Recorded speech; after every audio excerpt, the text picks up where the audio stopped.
Hey guys, it's Kelsey here. I have a Valentine's Day themed Cooking with Kelsey for you today.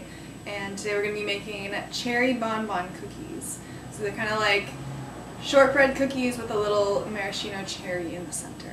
I'm actually not the biggest maraschino cherry fan, but the shortbread on the outside kind of tempers the sweetness of the cherries. So for our cookies today, we're going to use flour, vanilla extract, maraschino cherries, confectioners sugar, butter, salt, and milk. Preheat the oven at 350 degrees. First I'm going to mix half a cup of butter and 3/4 of a cup of the powdered sugar together in a bowl.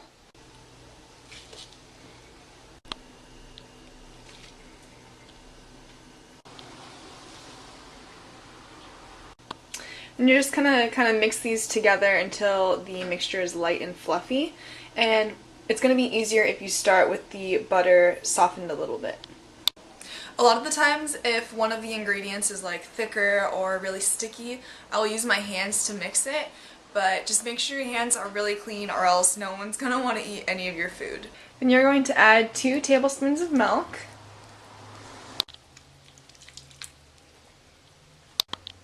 And also 1 teaspoon of vanilla extract, and then mix this combo together. In a separate smaller bowl, combine 1/8 teaspoon of salt, and I only have a 1/4 teaspoon size spoon, so I just approximated and did about half of that. And then 1.5 cups of flour.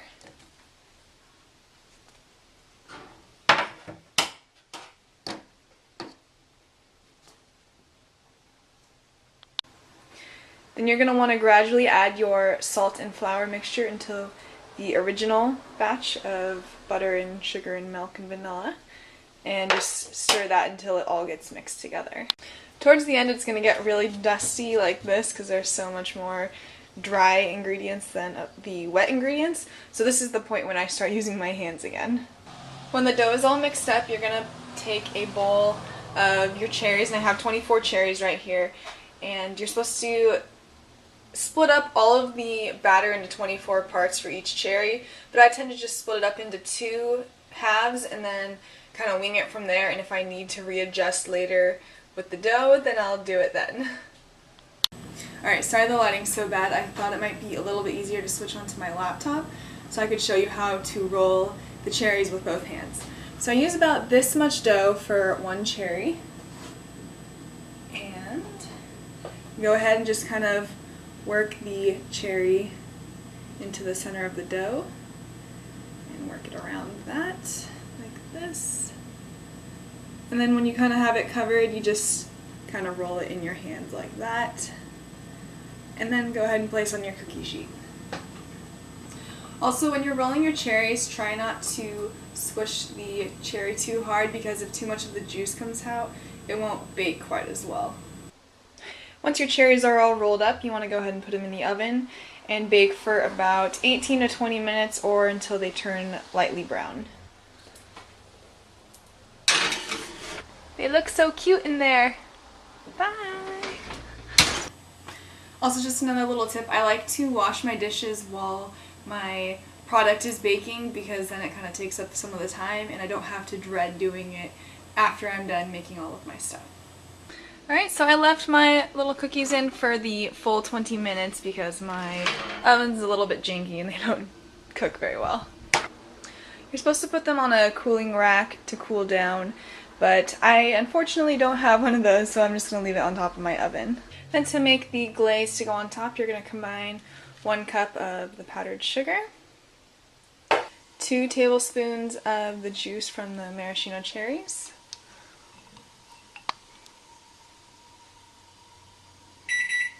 and then 1 tablespoon of melted butter. And I like this little glaze because it brings the color of the cherries out onto the outside of the cookie, so they're even more festive for Valentine's Day. After you have the icing mix, you can just go ahead and put it in a bag, and I like to snip off just the tiniest little corner right there. And then you can squeeze the icing down to the side and start making little decorations.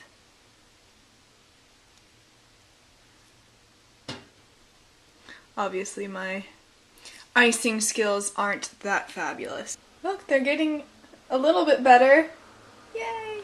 So once they're all decorated, you can go ahead and take your powdered sugar again and just lightly tap it over your cookies for a little extra decoration. And of course it's easiest if you have one of those powdered sugar sprinklers, but I do not, so I'm going to go ahead and use the spoon. And so here are the final cherry bonbon cookies. Yummy! So we're done with our cookies. I want to take a bite just so I can show you guys what they look like on the inside.